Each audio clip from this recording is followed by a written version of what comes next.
everyone, welcome back to another episode of Webtech Tutorial.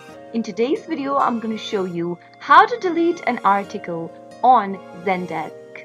Watch the video till the end and don't forget to subscribe to our channel by hitting that subscribe button. Press the notification bell icon so that you'll never miss another upcoming upload from us. If you want to remove an article from your knowledge base, then you must first archive the article. You can then permanently delete any article you have archived. Here's how to do it. Simply open up a web browser and first make sure that you're logged into your ZenDesk account.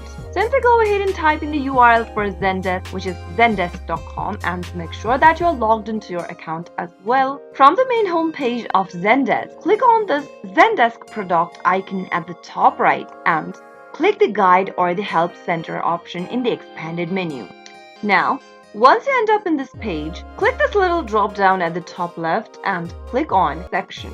Once you're inside this page, go and click on this Manage Article option at the top left and you'll be able to see the list of the articles opened up on this page.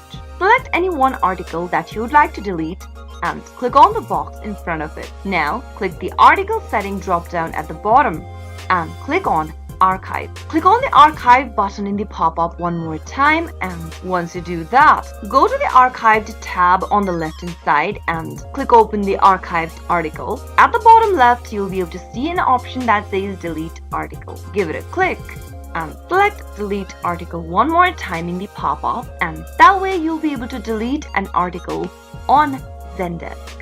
As you can see that there are no articles on this list currently. That is how you can easily delete an article on ZenDesk. I hope the tutorial was helpful to you. If it was, go ahead and give us a thumbs up. I'll be back soon with more videos like this. Thank you for watching.